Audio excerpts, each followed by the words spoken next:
Wakurugenzi, on the 20th of December 1980, maeneo ya Minnesota, United States of America, kuna msichana wa miaka 19 ambaye anaitwa Jill Hilliard. Jill Hilliard was on her way home on the 20th of December 1980, wakati ali-encounter problems barabarani. Number one, the temperatures were below zero. Wale watu wako States wanajua December inakuwaga imechacha mbaya. Snow kila mahali, meaning some of the roads were problematic. So as she was driving home, bahati mbaya akaskid na gari ikaingia kwa mtaro. So seeing as hii gari yake haingeweza kazi, the only option for her ilikuwa kutembea some few miles to her friend's house. The name of the friend ni jamaa anaitwa Wally. So Wally's house, according to Jill, ilikuwa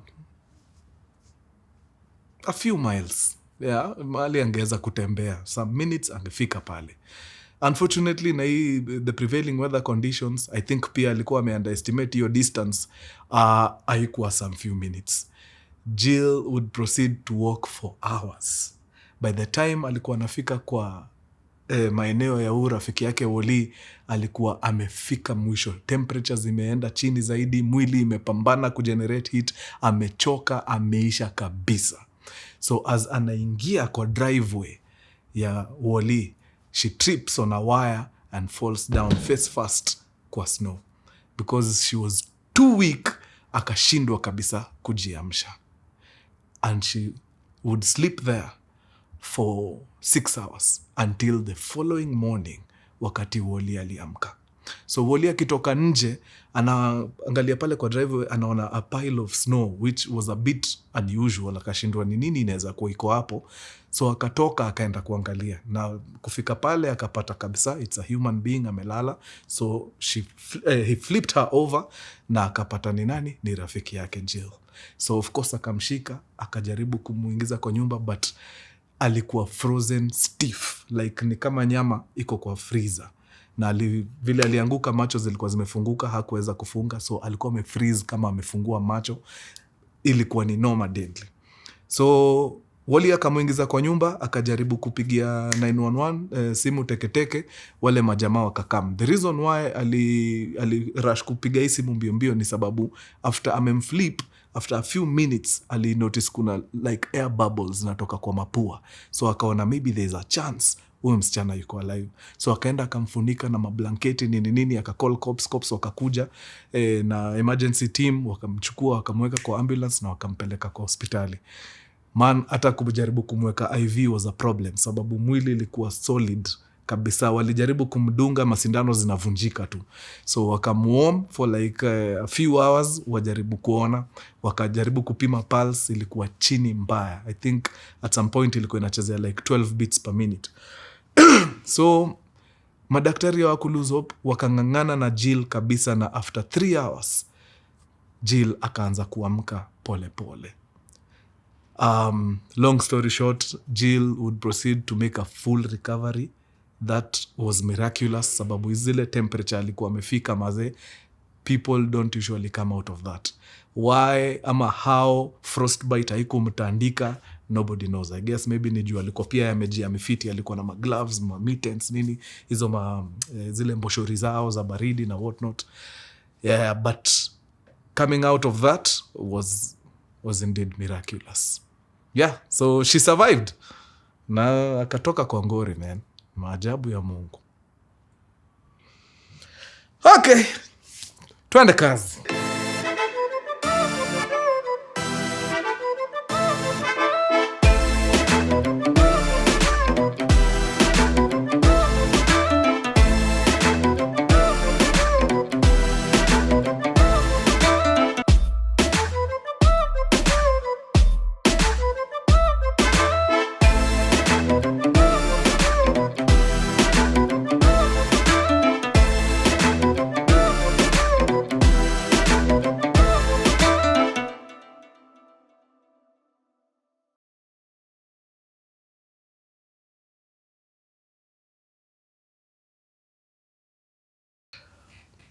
Wakurugenzi! My man, headline hitters kama K. If you see Mkurugenzi in the building, you just know He's got the juice. First of all, kabla sijaenda mbali, mnaona nimepiga luku yangu safi hapa. Wale ambayo mjui, Al Duhail SC ni timu ya mzee mzima Olunga pale Qatar, na aliona bana wacha kijana apone na jezi bana. Na kama mnafikiria ni imbo, it is signed. Sijui kama kamera ya nyumbani inaona hii. Tumetoka mbali na huyu kijana. Sasa vile alituma shati, next time akatuma hiyo pesa yao. Inaitwa nini hii pesa ya Qatar? Tuwezi sikia, atuwezi kataa. But thanks Olunga man. Na kazi safi unapiga huko bana. Yeah, love it. We are back from Eldoret man. First of all, shout out to my nasikia wanajiita wakalegenzi. Wakalegenzi, asanteni sana, you guys showed up and showed off. Nakwambia tulijaza ile maeneo mpaka tukaanza kukashifiwa huko. Next time find a bigger venue. Tuliwa underestimate mazee, but thank you so much for coming through. It was beautiful, even though walitufungia sinema tukimaliza wakwende. Now, kabla tatujaendelea sana, napata ripoti. Umesikia nikiongea kama kachero hapa nasikia kuna dignitaries wako area na hii wakurugenzi effect ni kama ijawa bamba. So wamesema mazee, haraka upesi tufunge kila kitu na kila mtu waelekee nyumbani na muziki isijaribu kuwashwa mazee.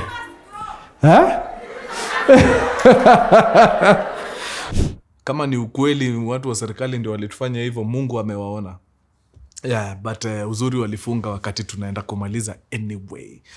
Yeah, but I totally had a blast na nyinyi. I cannot wait to do it again. Yeah, hii kitu tunafaa tuifanye regular. Kama kila mwaka hivi. Ama mara 2 kwa mwaka. Hapana, kila mwaka iko sawa. Tusikie fiti. Sawa down.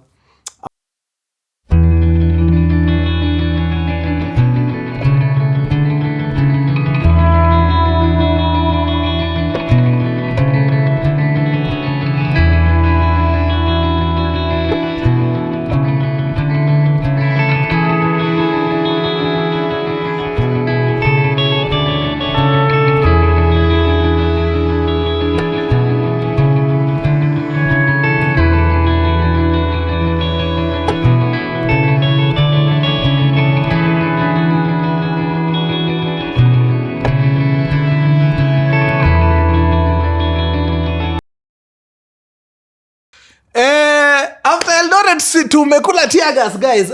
Hey. Gen Zs, you have shown us that we have been nothing but stupid.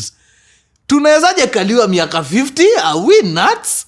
Yani mulikuwa mnakaa tu mkituwatch mnajiambia look at these crazy fellas. Yani mnakaliwa tu na muko. Because the things that you have shown us those 2 weeks, tumeti guys, muko na nguvu mpya yenye tunahitaji as a country. Kudos. Mumetuonyesha how it should be done.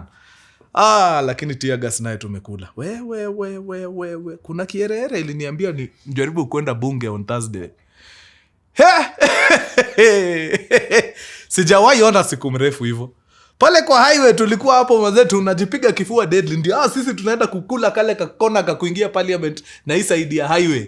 Kumbe hawa maofisa wanatuona tu hapo. Sema tear gas kuangushwa hapo mahali tuko. Hata sijamaliza kupumua, gender reveal ndio hiyo. Yani upumui na ndio hiyo ushaanza kuoshwa. Bra, it's not easy wena, si rahisi.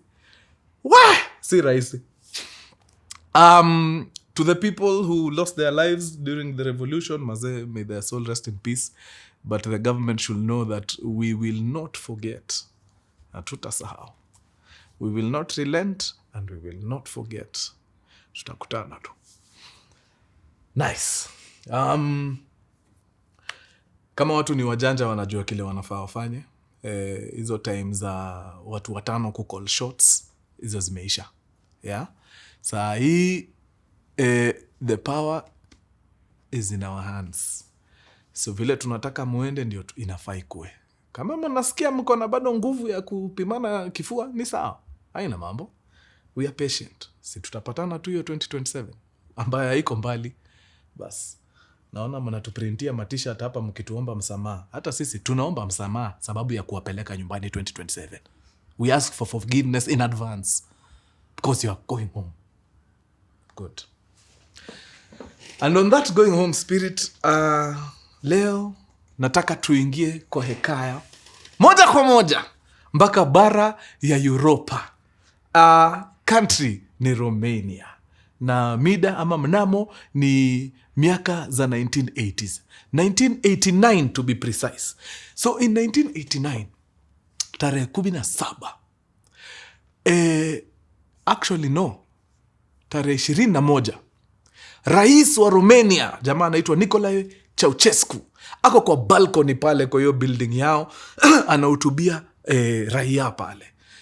The reason why anahutubia raia ni sababu kumekuwa na a lot of unrest the last couple of days, na sasa ameona achukue fursa hiyo kuwaongelesha, ajaribu kujisanitize, ajaribu kuwabembeleza wawachane na fujo. Katikati ya speech, I think alikuwa ameenda kama dakika 6 ama dakika 7, akaanza kusikia kelele huko nyuma. Kelele inaanza polepole polepole, kelele zinageuka zinaanza kukua nduru. Hizi nduru zinageuka, watu wameanza kuinua maplacards, anashindwa zimetoka wapi hizi placards. Nikianza speech sikuwa naziona, mumeziandika saa hii nikiwa tu hapa naongea. Kidogo kidogo things go haywire. Majamaa wanaanza kuadvance, wanakaa ni kama wanataka kupanda hii building yenye anahutubia. Europe wanakoga na hiyo kitu ya building zao, wanaunda balcony fulani, ndio ma heads of state. Hata Pope anakoga na balcony kake yu hutubiaga watu. So mzee rais Ceausescu akaona hapa ni noma, ikabidi amekatiza speech katikati ajiondoe, sababu majamaa walikuwa wameamua enough was enough. Wacha tutoke hapo kidogo kabla tuingie kwa hiyo mchuzi vizuri. Wacha turudi tu huko nyuma mpaka wapi? 1918 in a very small village in Romania, Nicolae Ceausescu was born of a very religious father and a housewife, if I'm not wrong. And akalelewa tu hapo kama your typical normal Romanian boy. But kuna vitu alianza kunotice wakati ana grow ambazo kidogo hazikumfurahisha, especially by the time ashaanza kujielewa, ashaanza kufika mateenagehood nini. The father alikuwa ameshikilia dini sana, na hii dini yake ni ile mpaka sasa ameshaanza kuwa radical. Alikuwa na raise mtoto bana, ni kama anataka ku raise pope bana. Yani na mtoto unajua at the end of the day ni mtoto, anataka pia ya grow kama watoto wengine nini. But mzee anakaza sana bana, nini mbaya na mtu. So of course kukaanza kukuwa na friction between Ceausescu, Nicolae na baba yake. Ikafika wakati it was too much. Ceausescu had no choice but to leave home when he was very young. I think age 15 if I'm not wrong. So at age 15, Ceausescu leaves home and lives with someone. This other someone was a cobbler. Kazi yake ilikuwa ni kushona viatu. Aliona kijana bana, ni kijana ako na maadili, ni kijana mfiti, akaona badala ukijana aende tu aanze kuishi kwa street, wacha nimuite kwangu, nimfundishe hata hii kazi yangu ya kushona viatu, hata yeye aende akajisaidie after hapa. So the guy takes Ceausescu in. Now, apart from him just being a cobbler, this guy was a staunch supporter of the communism movement. The regime at the time ilikuwa anti-communism. Hawakuwa wanataka mambo ya communism. Na wakidiscover wewe ni mtu unafollow ideologies za communists, ilikuwa ni shida mbaya. But this guy, the cobbler, ambaye amechukua Ceausescu kwanza kuishi na yeye, ni mtu anafuata hiyo maadili ya communism. So it goes without saying that kidogo kidogo Ceausescu anaanza kupick up hizo maadili za communists. Zinambamba deadly. Anaona this is actually the way of life. Mbona tunaishi design nyingine? So akaanza kujitolea kusaidia nini? The communist movement. So kidogo kidogo anaanza kurun errands hapa na pale, sababu the cobbler guy ameshaanza kumuintroduce kwa a few officials of the communist party nini. Anaanza kurun small errands hapa na pale nini. So of course ukishaanza kufanyia the communist vitu, it does not take long for the government to discover aka katoto ni kamutu, katoto kanaendeleza maadili ambazo hatupendi. So before long he was arrested and he was sent to jail. Keep in mind he was still underage. I don't think alikuwa amefika 16 years, but wakamtupa jela. So hii jela hakukaa sana. Kifungo ilikuwa ya 3 years, lakini aliserve kidogo, then hiyo ingine akaserve out of prison. Kuna vile unaweza serve out of prison huko, but that did not stop him. Bado aliendelea tu na kusukuma hizi maadili. So by the time kesi inapungua tushaanza kuingia huku hivi the late 1930s. So you all know around 1939 the country ilienda war. But Ceausescu did not fight in this war because around that time 1930s 39 tukielekea alikam akashikwa tena. In fact ngori za raundi zilikuwa kubwa cause now he was a bit older, so alikuwa anafanya more daring things for the communist movement. So alifanya for some time, the government wakamshika tena na wakamtupa ndani. This time wakamrusha ile jela ya mabazu, akapiga huko karibu miaka 6. So the entirety of the war Ceausescu was in prison. Now it is while Ceausescu was in prison that he meets a gentleman by the name Georgiu Dez. Georgiu Dez was the poster child of communism. Yeye ndio alikuwa sasa ni kama baba saa hii. Yani yeye ndio tero pale. So maze it was such a pleasure, despite the fact that they met in prison. It was such a pleasure for Ceausescu to meet the one and only Georgiu Dez. Yani jamaa amekuwa akilook up to life yake yote. Sasa hivi ana serve the same prison. Wow! So of course wakaanza kushare ma ideologies hapa na pale. Ceausescu was learning so much from Georgiu. Na before long Georgiu akajua for a fact, here I have a soldier. Huyu mtu vile amekubali kukufia this communism movement of ours, this one is someone I need at my corner. So around 1940 something, when the war came to an end and akina Georgiu wakaachiliwa from prison, mambo ilikuja ikawaendea vizuri sana. Because guess what? They did not even fight for long. Georgiu Dez akakuja akachukua usukani kutoka kwa the previous regime ambayo ilikuwa very oppressive, extremely oppressive.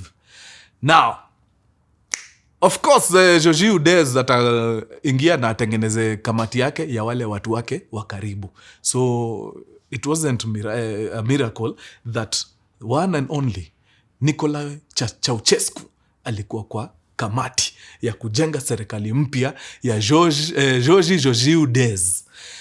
Initially alikuja akaingia kama member of parliament, then akiwa pale ndani kama member of parliament akakuja akapatiwa cheo ingine ya minister for agriculture. Sababu Romania at the time ilikuwa very heavy in terms of agriculture. Agriculture kulikuwa na oil kidogo, but one of their major exports ilikuwa ni agriculture. So akakuwa minister for agriculture pale, na wakasukuma maisha vizuri, akaenda tu akipandishwa cheo, akatolewa minister for agriculture, wakampeleka shule ya military kidogo, sababu Georgiu Dez alikuwa anataka mtu karibu sana. Juu aliona the loyalty jamaa ako nayo ni watu wachache wako nayo. So akaenda akampeleka military school for kidogo like 2 months, then after hapo akamake major general. Na pia I think alikuwa bado cabinet secretary in charge of defense. So unaona uni mse hajai kula training formally ya jeshi, lakini sababu Georgiu Dez anamtaka karibu, anaenda akimpandisha hizo macheo mdogo. Eventually akakama rise kutoka major general to I think lieutenant general. Then bas I think hapo ndio alisukuma for the rest of Georgiu Dez's term. Now despite the fact that Ceausescu was Georgiu Dez's right man, kuna vitu Georgiu Dez alikuwa anafanya zenye Ceausescu alikuwa na feel okay, I think hapa tunakuwa a bit too harsh to the people. Kuna decisions zilikuwa zinamekiwa pale economically. Ceausescu pia alikuwa anaona I don't know, I could do this a bit better. Kuna design pia government ilikuwa ina deal na wasee. Kulikuwa na mapolisi walikuwa wanaitwa the secret police, Securitate, I forget the Romanian name, but the secret police ni kama kile sisi tulikuwa nayo at the time, ilikuwa inaitwa special branch. So their secret police ilikuwa gamaze inajulikana na stories za kidnappings, torture, kujaribu kuinfiltrate kwa maraia, phone tapping, wana get data na information kutoka kwa watu nini. Kulikuwa tu na design hiyo serikali ilikuwa ina run yenye kidogo watching in from out ungeyotel hawakuwa wanapiga vitu fiti. So when George Udez leaves power in the mid-1960s, mzee mzima Ceausescu takes over, anaingia. Now, Ceausescu, seeing as alikuwa ameona vile George Udez alikuwa na run country na kuna vitu kidogo zilikuwa zimbambi, akaamua hizo ndio vitu kwanza anaingia akirekebisha. So hiyo story ya hao secret police kuingiana na stories za watu kwanza akaanza kureduce kidogo. Yani kuna madecisions zilikuwa zinamekiwa economically, hazikuwa zinabamba wasee. Pia kuna some social things zilikuwa zinasemekana kule, hazikuwa zinabamba wasee, akaenda akizitoa pole pole nini. So the first couple of years Ceausescu alikuwa the country's darling. Wasee walimpenda deadly, waliona jamaa ndio amekuja kutukomboa kutoka kwa hizo miaka zote, sababu George Udez alikama kaanza kuwanyanyasa kidogo. The regime before George Udez ilikuwa pia the same. So sahi walifeel maze tumepata a breath of fresh air. Now, I don't know what happens. Power ikiingia wasee saa zingine, you start off very well, then I don't know, vitu kidogo kidogo zinaanza kukucorrupt. We saw this with President Moi. Alianza vizuri sana, then because of a few things, of course huwezi kosa haters. Hata Pope akona haters, man. So haters si watu wanafaa wafanye mazee ubadilike uanze kukua mtu sijui wa design gani. In 1982 wakati Moi alipata haters kidogo, alichange mazee, na inasemekanaga he was never the same after that coup. The same thing happens in Romania. Watu kidogo wakaanza kufeel some type of way. Ni juu despite the fact that Ceausescu was doing good things, kuna mavitu zingine pia yeye alikuwa anaanza kufanya kidogo. Kuna loans zilianza kuchukuliwa hapa, na hizi loans kidogo watu walianza kufeel ni kama ni za kujitajirisha, si za kutajirisha country. Some economic decisions that were made zilikam zikaanza kukula hii country. For example, alikama kaona since the highest foreign exchange earner was agriculture, jamaa aliweka emphasis kwa export, akasahau wase wake lazima pia wakule.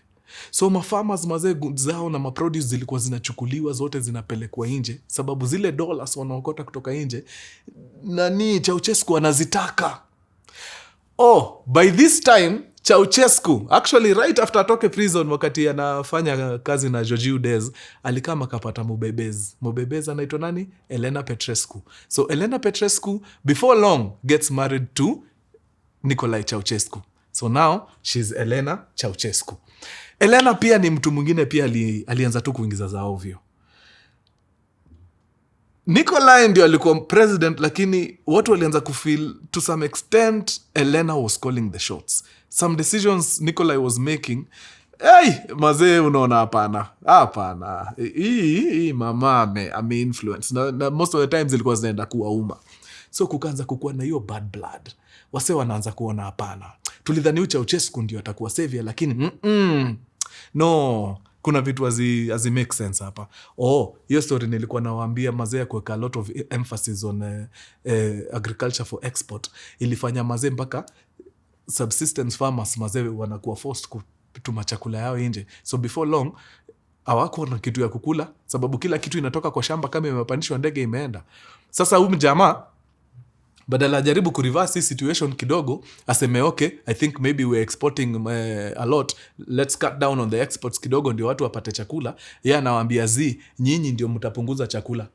Kama mmekuwa mkikula mara 3 kwa siku, muanze kukula once. Mjue vile mtatosheka na hii kidogo. export zangu lazima ziende.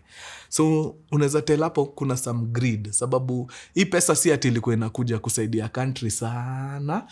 Kidogo ilikuwa inaenda into development, but most of that money was going into his own pockets. So agriculture ikaanza the food supply ikaanza kukuwa affected kidogo, mahospitali zikaanza kukuwa affected, madawa zipatikani nini, and before long the country ikaanza tu kuingia into debt and problems pole pole. I don't know whether this story sounds familiar, guys. Now, Ceausescu akakama akaona vile wase wameanza kumuongelea vizi, vile watu kidogo mambo haiwafurahishi, akaanza kukua the same regime ambayo walifight against. Wale secret police wakarudishwa full force, mzuka, yani kwa ubaya. Masimu zikaanza kutapiwa nini, kidnappings zikarudi. Mtu yoyote ukiongea tu negative kuhusu serikali, ujui unaongelesha nani. Alikuwa la such a deadly intelligence system. Your own wife anaweza kutuma juu ni mfanyikazi wa serikali na ujui. President Moi alikuwa mdeadly sana hiyo. Now I'm starting to see where he gets it, because apparently President Moi and Ceausescu marafiki wa chanda na pete. I may be wrong, but it is said that President Moi and Ceausescu walikuwa wanakutana sana, na kuna wakati vitu zilikuwa zinaanza kuendea President Moi vibaya, akaenda akakutana na Ceausescu, and when he came back, construction of the Nyayo torture chambers started. Coincidence? Maybe. But the same Nyayo torture chambers that are here in Nairobi zilikuwa Bucharest, Romania. Same. I could be wrong. Now, na mnakumbuka Moi pia alikuwa mdeadly sana story intelligence. Alikuwa na the special branch. The special branch ya Romania ndio ilikuwa inaitwa secret police. So he borrowed a lot from Ceausescu. Okay, so now it is clear. Ile vitu ambaye tulikuwa tunapigana in the 50s, 40s, ndio huyu mtu ameanza kuturudishia sasa. All through the 70s and the 80s. Mpaka ameanza nini information. Sahi amehijack media yote. Kitu yote inasemekana kwa radio lazima ikuwe approved by the government. Kitu yote inasemekana kwa TV lazima ikuwe approved by the government. Radio and TV stopped becoming media for information, zikaanza kukuwa propaganda tools. Yani anazitumia vile anataka. No. Inafikaga wakati punda anaanza kuchoka. Alisukumana na hii Romania all through the 70s and the 80s. Towards the end of the 80s, something happens. Now, Romania iko na wase wengi. Among the people wenye wanaishi Romania ni people from the neighboring countries. So one of the neighboring countries za Romania ni country inaitwa Hungary. So there was a lot of Hungarian immigrants wametoka Hungary, wamekuja wapi? Some western towns za Romania. Okay?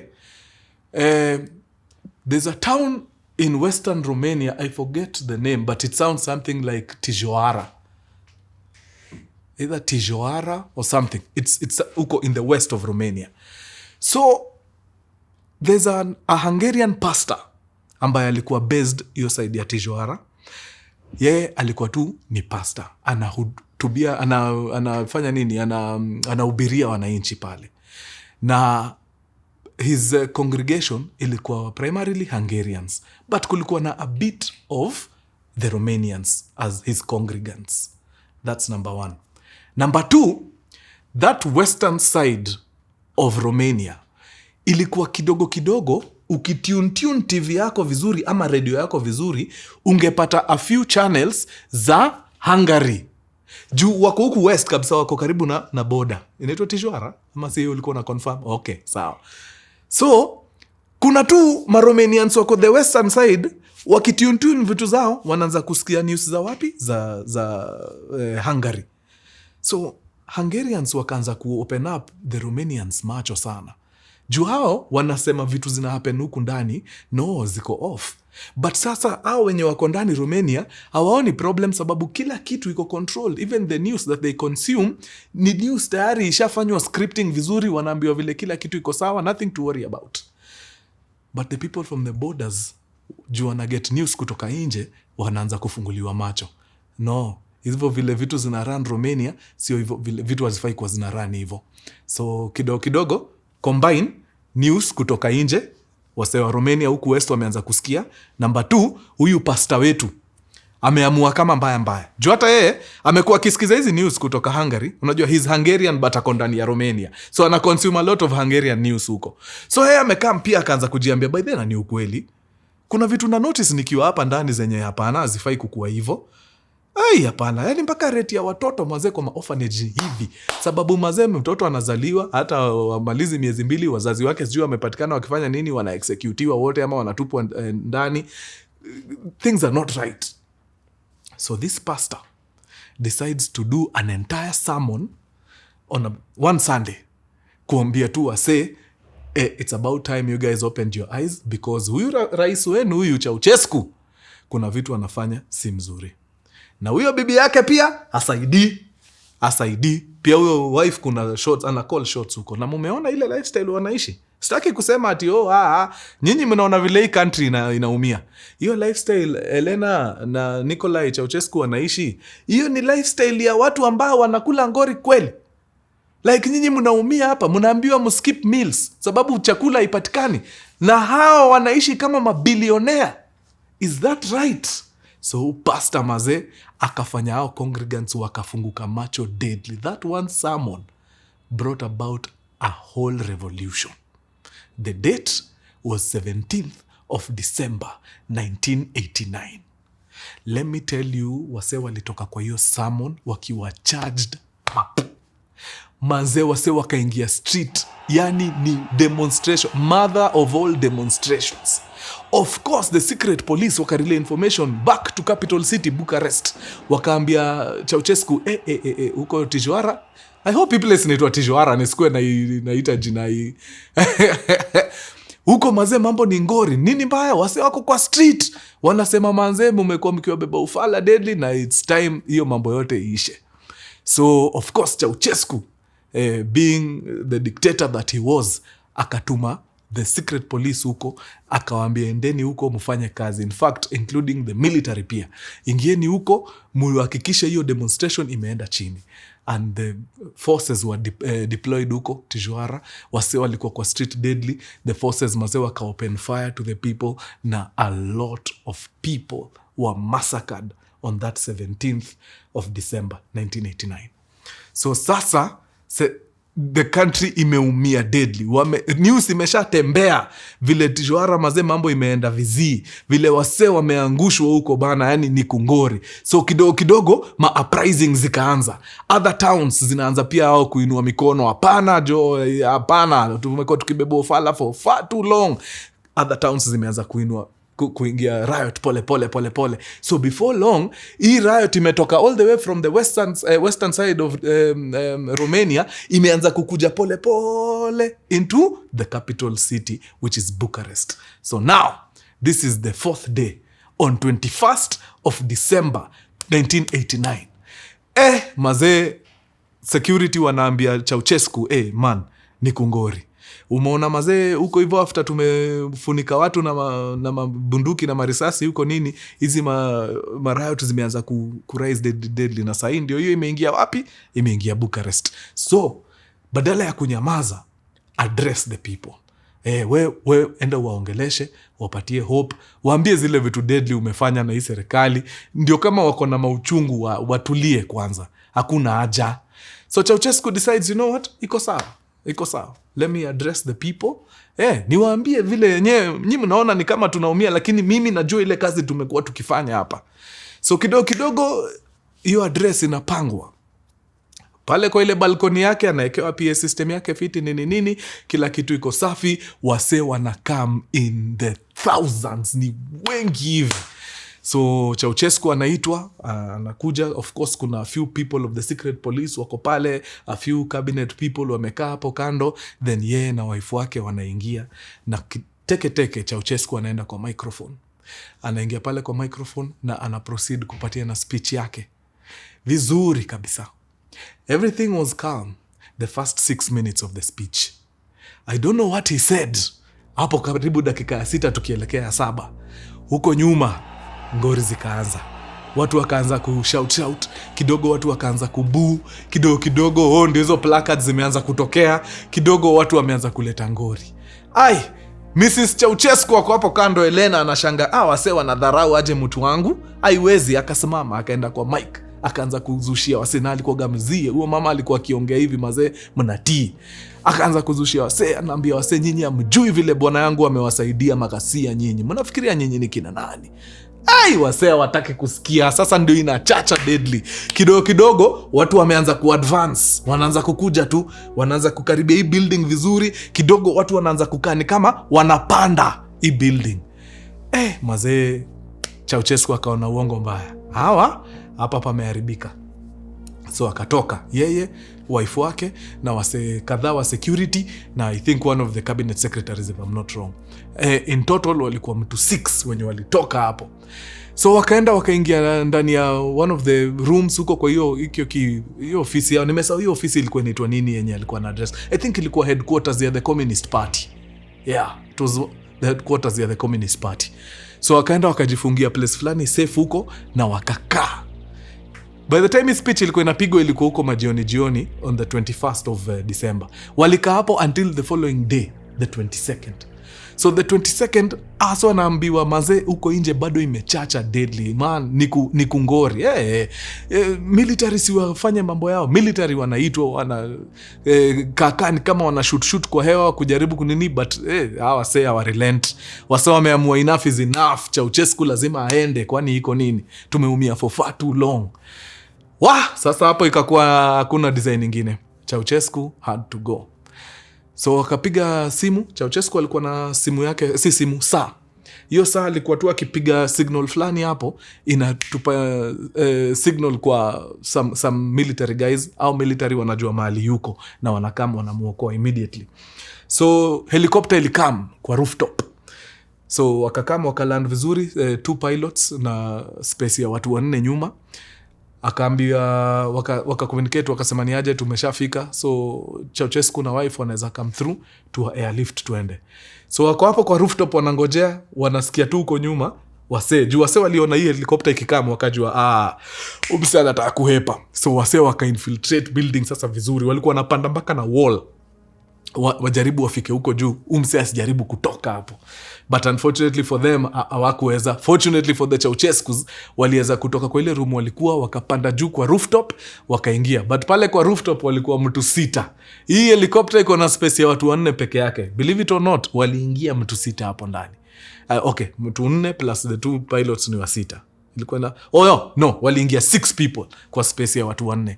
It was so bad that Mrs. Ceausescu hata hakupata kiti. Alienda amekaa kama niso. Unaona zile niso vile mnakaaga hapa kwa hii kiti ya mlango. Yaani nikaa hata hujakalia, umeshikiliwa tu na umse yako hapa. Ilikuwa noma hivyo.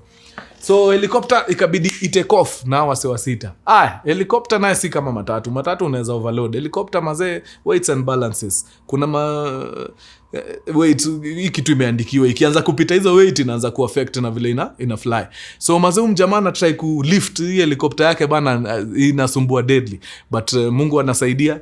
Eventually waliweza kutoka kidogo, waka clear a few buildings, but the captain akawaambia uongo mbaya, mazee hatujakaa fiti, hii weight ni noma, itabidi tu ni landi helicopter. Tukitoka tu kwa ngori hivi kidogo itabidi ni land. So wakasema ni sawa, haina mambo. Ceausescu si yako na ile watch yake, anashinda akifinya tu kuambia wase mahali yuko ndio wakuje wamtoe hapo. So the helicopter goes and lands somewhere. Wanashuka, wanaenda wanakomandia gari tu fulani hapo kwa barabara. Ilikuwa daktari fulani. Huo daktari anatolewa nje, security wanaingia, wanakomandia hii gari, wanaweka Ceausescu na wife wake ndani, wana drive hata ifiki mbali, gari na breakdown. Wanashuka, wanaenda wanakomandia gari ingine, wanaingia, then wanampeleka kwa some agricultural institute. wanamseti huko ndani. All this time Ceausescu anafinya tu ile saa yake mazee, anashindwa man, nimefinya hii kitu bana for hours, kwa nini haso akam kunchukua mazee, ni nini mbaya? Shock unto Ceausescu when anafungua TV hivi anapata the head of the military anapiga press conference akiwa na wasee fulani hapo wenye yeye aliopress. Unajua Ceausescu aliweka wasee fulani kwa jela, watu walikuwa very influential, watu walikuwa nakanika wanataka kumtoa kwa kiti, alikuwa na watu pandani. Sasa hao watu walitupa ndani wako nje na wako na mdosi wa military, Major Generali mwenyewe general mwenyewe ako hapo kando, anasema ni aje, tumefinyiliwa for far too long. Tumefinyiliwa? Wewe ni generali wangu bana, unaniachilia? So I think hapo akaanza kuona hata hiki tunafinya hapa ni blanda. Juu ule mtu naita akuja niokoe ndio huyo ako kwa TV anasema tumefinyiliwa for far too long. Mambo imeharibika. So Ceausescu akakaa tu kwa hiyo Agricultural Institute akingojea sasa kujua what's the next order of business man. Hapa hivi ni noma, hapa kinaenda kuniramba proper kitu isipofanyika. And he was right. It did not take long for the military to come and get him ndani ya hiyo Agricultural Institute. Waliingia tu vizuri, there was no resistance, hakuna mtu alijaribu hata kuwasimamisha. Walikuja tu wakapata Nicolae Ceausescu na Elena Ceausescu hapo kando, wakapiga pingu vizuri, then wakawaingiza kwa one of the military vehicles and they took them to some garrison. Kuna barracks tu fulani ilikuwa karibu huko Bucharest huko, wakawaingiza kwa barracks na wakaingiza sela hapo ndani. So now it's on the 23rd of December. So what these guys used to do ni juu alikuwa anajua umse ashaanza kuestablish, alikuwa ameanza kuestablish ties na some other countries, I think akina Russia if I'm not wrong. So the military waliogopa anaweza call some powerful people wakuja wamfanye mbaya. So what they used to do ni walikuwa namuingiza kwa ile, the military wako na kitu inaitwa armored personnel carrier. Hiyo APC inakuwa ni it's almost bomb proof. So ukiingizwa ndani ya hiyo APC na ifungwe vizuri, hata signals hazitokangi vizuri sababu mazee ni tight hiyo design. So walikuwa namuingiza kwa hiyo APC, wanamzungusha hiyo barracks the whole day ndio asijaribu kitu, then usiku ndio wanamtoa wanamuingiza kwa cell yeye na wife wake. Happened until the morning of 25th. On Christmas Day, 25th of December 1989, some lawyer alikuwa tu kwa hao anakula breakfast. It's a good day, it's Christmas. In fact, this lawyer had no idea President Ceausescu ameshikwa. Yeah, ako tu hapo na familia yake wanakula breko, anapata simu. Kutoka wapi? The military.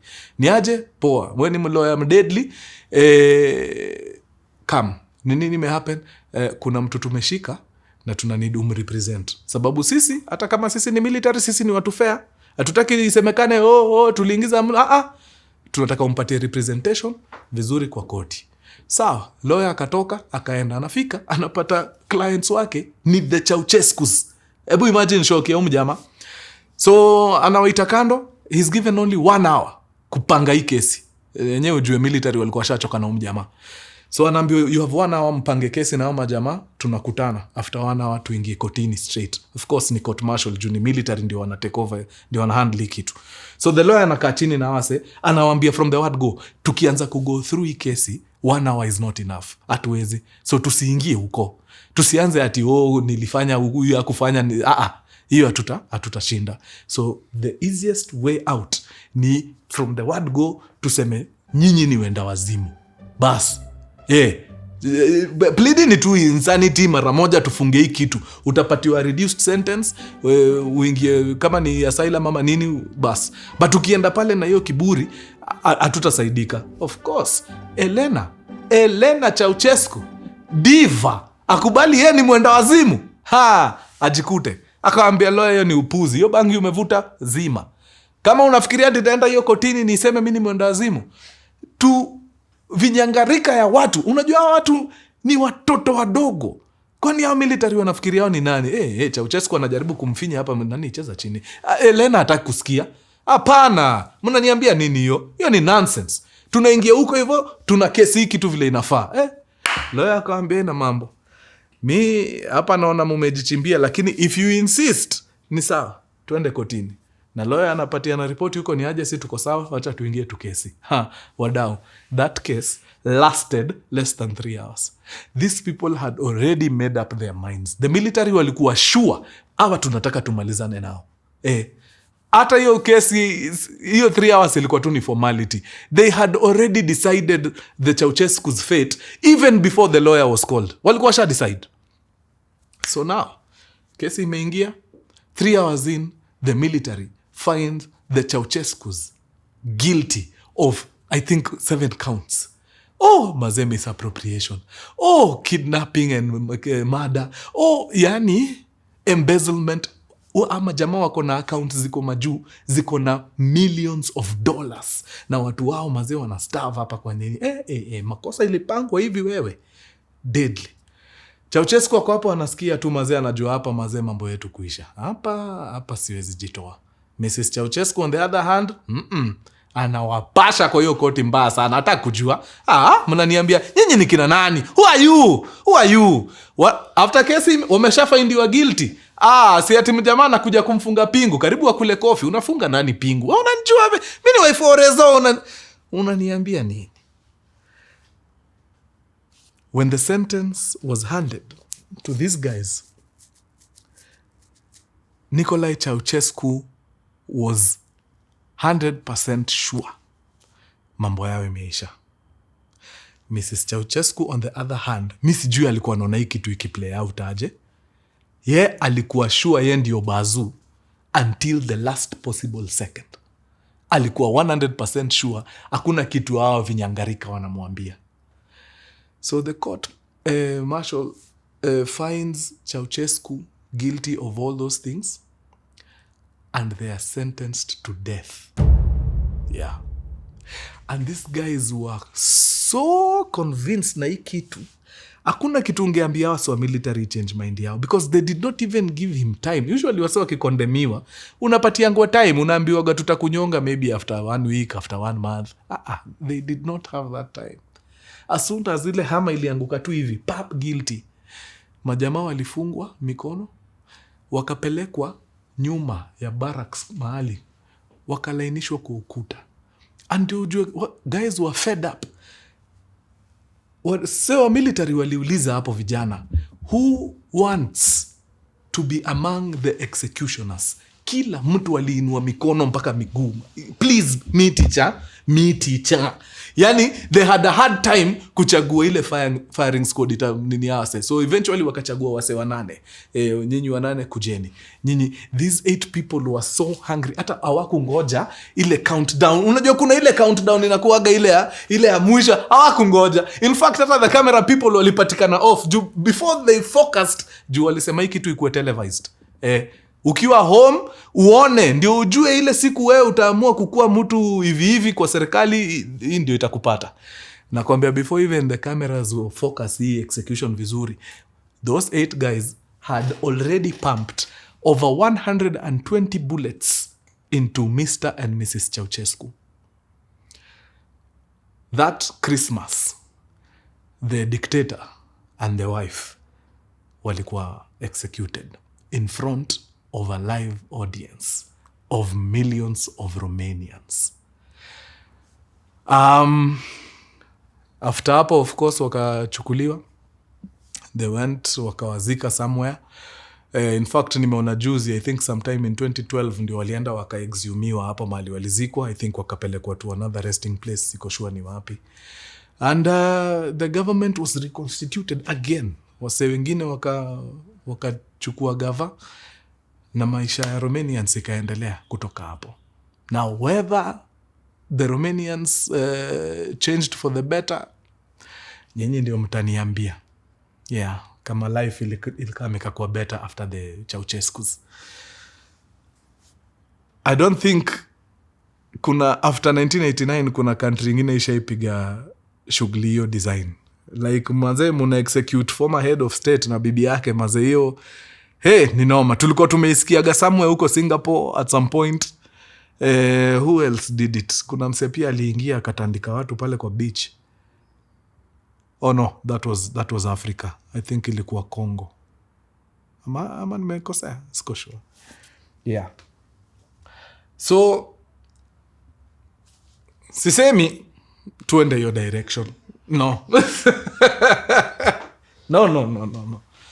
But me, if you ask me, I think mtu akiamua tu kutumia country yako vibaya, kunafaa kuwa na consequences. Wewe ni mtu unafanya kazi kwa public sector na unatumia mambo ya watu vibaya. Tusijali wewe ni nani na wacha tukupeleke tu kotini, tukushtaki, na tusijaribu kuchukua hongo watu wa judiciary. Wacha tufanye hii kesi vile inafaa, na mtu akipatikana guilty, si mwache tu. Maharagwe yake haiwezi tushinda. Pale tunamtengenezea maharagwe yake safi na sukuma wiki, cabbage, nini, anakaa fiti huko ndani.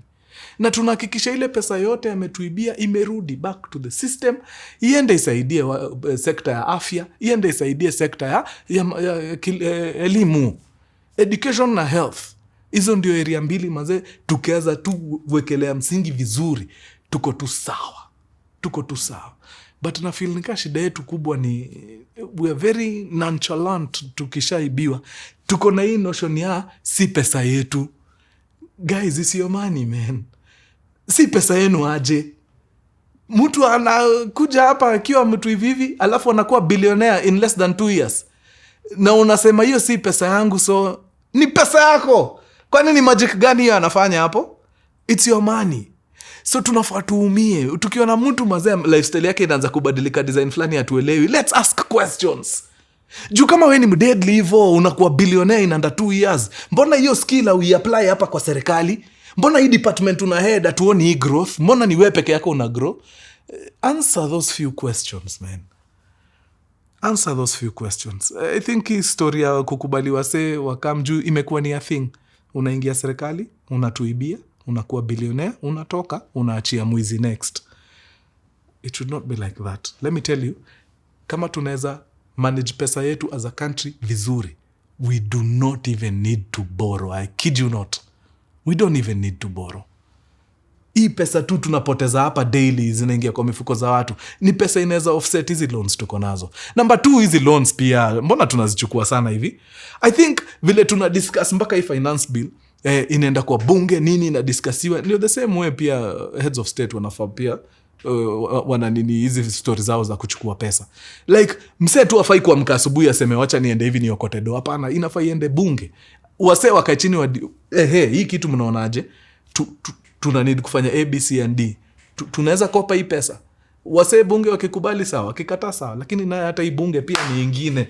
Unafikiria watu wako pale ni wase at least wanaweza reason. Tuulizwe sisi. Wacha tuulizwe sisi. Tuite. Anytime before you borrow tuite. Tuite pale mkutano Uhuru Park. Tukalishe hapo chini. Tutajinunulia mkate na soda. Hiyo hata isumbue. Tuulize. Mnaonaje niokote hii nini ama tuachane na hii loan? Juu hapana. Hii pesa watu wanachukua nini, then kidogo wao ndio wanasaidika, then sisi ndio tunabaki na hapana, no. Hapana.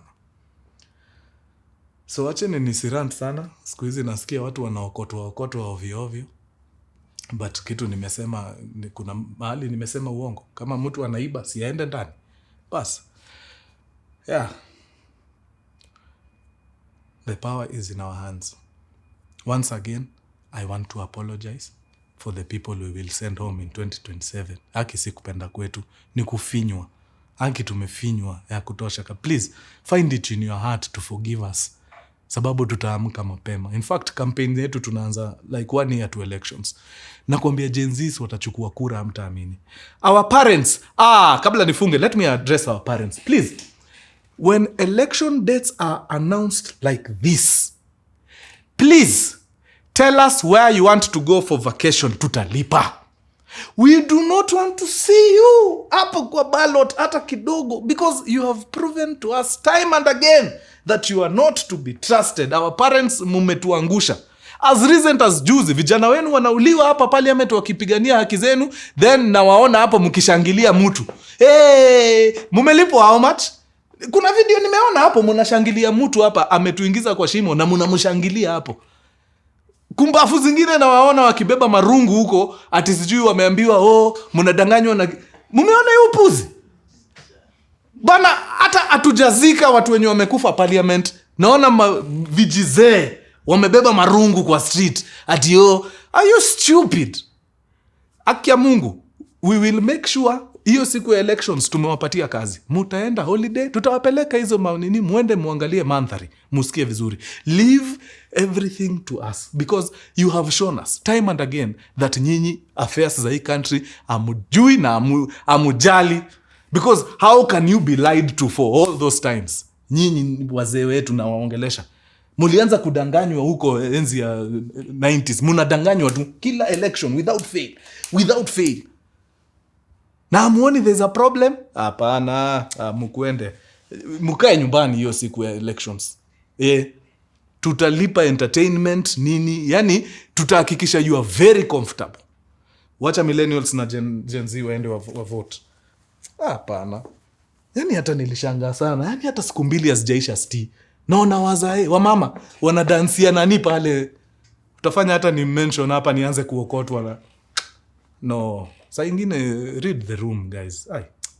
Na vile mnashindaga mkituambia mlikuwa number 1 class yenu. Kwani sasa nyinyi kama ndio number 1 na mna reason hivyo wenye walikuwa chini? Hao ndio leaders. Hapana. Guys, acheni niachie hapo.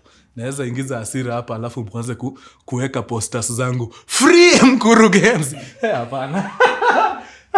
Lakini mtu yote ananishika sababu ya kusema mwizi anafaa aende jela. Si pia wewe uko na problem basi. Wewe uko na shida. Haya. Viva la revolution. Nakwambia raundi mutati. Tuonane kwa debe. Adios muchachos guys. Peace. Nafanya mtu anakasirika hata anashindwa kuambia watu bye.